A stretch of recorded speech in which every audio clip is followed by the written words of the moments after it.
alamin. Sebagaimana biasanya malam ini insya Allah kita akan melanjutkan pembahasan kitab Lubabul Hadis. Dan kita akan masuk dalam pembahasan masalah keutamaan sholat berjamaah. Bismillahirrahmanirrahim. Wa qala musannif rahimallahu ta'ala anhu fi fadilati sholatil jamaah. Qala Nabi sallallahu alaihi wasallam fadlu sholatil jamaah ala sholati rajuli wahdah khamsu wa isruna darajah wa fadlu sholati tatawwu fil baiti ala fi'liha fil masjid ka fadli sholatil jamaah ala sholatil munfarid.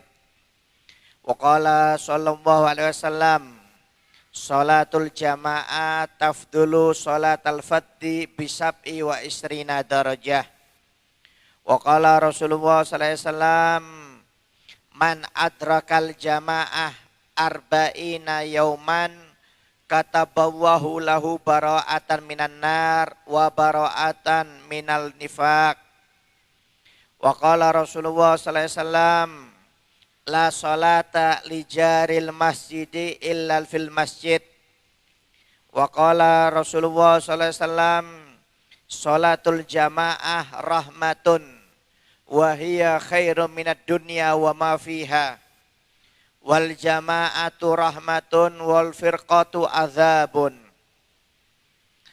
Berkata Nabi Muhammad SAW, keutamaan sholat berjamaah dari sholat seseorang sendirian adalah 25 derajat.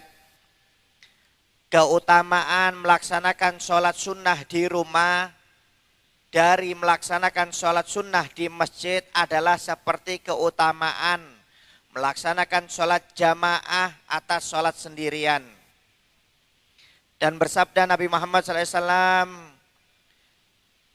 sholat berjamaah memiliki keuntungan daripada sholat sendiri sebanyak 27 derajat. Dan bersabda Nabi Muhammad SAW, barang siapa yang sholat berjamaah selama 40 hari, tidak pernah ketinggalan takbiratul ihramnya imam, maka Allah akan menetapkan bebas dari api neraka dan bebas dari sifat munafik. Dan bersabda Nabi Muhammad SAW, tidak ada sholat bagi tetangga masjid kecuali di dalam masjid. Dan bersabda Nabi Muhammad SAW, sholat jamaah itu adalah rahmat, lebih baik daripada dunia dan seisinya. Berjamaah itu rahmat dan perpecahan itu adalah siksa, kata Nabi Muhammad SAW. Jadi kita sangat dianjurkan oleh Nabi Muhammad SAW untuk melaksanakan sholat berjamaah. Karena mulai Nabi Muhammad diperintahkan sholat pertama kali ketika Isra dan Mi'raj sampai meninggal dunia, Nabi Muhammad tidak pernah sholat sendiri. Anda cari dalam hadis manapun, mulai pertama kali diwajibkan sholat ketika Isra dan Mi'raj sampai Nabi Muhammad meninggal dunia, itu Nabi Muhammad tidak pernah sholat sendiri, sholat 5 waktunya selalu berjamaah. Ketika di Mekah, sholatnya bersama keluarganya yaitu Siti Khadijah. Tapi ketika hijrah di Madinah, Nabi Muhammad punya masjid sendiri, kemudian sholat di masjid secara berjamaah. Intinya apa?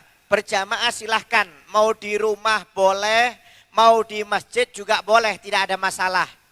Intinya berjamaah, jangan sampai pernah melakukan sholat sendiri, kata Nabi Muhammad SAW.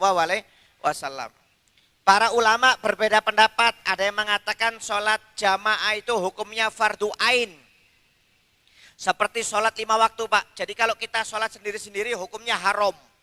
Ini ada sebagian ulama yang mengatakan fardu ain. Jadi kita nggak boleh sholat sendiri-sendiri, harus berjamaah 5 waktu itu. Kalau sholat sendiri haram hukumnya, nggak sah sholatnya. Ini ulama yang pertama. Kemudian ada ulama yang kedua mengatakannya fardu kifayah. Yaitu jika di suatu desa seluruh penduduk desanya enggak sholat berjamaah, maka seluruh desa itu, seluruh kampung itu dosa. Ya umpamanya di kelurahan, ini kelurahan apa ini namanya? Teluk Bayur. Umpamanya di kelurahan Teluk Bayur ini enggak ada yang sholat berjamaah, maka satu kelurahan ini dosa semuanya. Harus ada yang mewakili untuk sholat berjamaah. Kalau ada yang mewakili sholat berjamaah, maka satu kelurahan ini enggak dosa. Tapi kalau satu kelurahan ini enggak ada yang sholat berjamaah sama sekali, maka satu kelurahan ini dosa hukumnya. Fardu ain. Dan ini pendapat yang paling muktamad di dalam pendapat Imam Syafi'i. Jadi menurut Imam Syafi'i, sholat berjamaah hukumnya fardu kifayah. Fardu kifayah. Jika ada di suatu kampung, suatu kelurahan, ada semua penduduk tidak melaksanakan sholat berjamaah, maka satu kampung, satu kelurahan itu dosa. Tapi kalau satu kampung ada perwakilan yang melaksanakan sholat berjamaah, maka satu kampung itu tidak berdosa. Ini pendapat yang paling kuat, yaitu hukumnya fardu kifayah. Ini menurut pendapat Imam Syafi'i, menurut Imam Nawawi.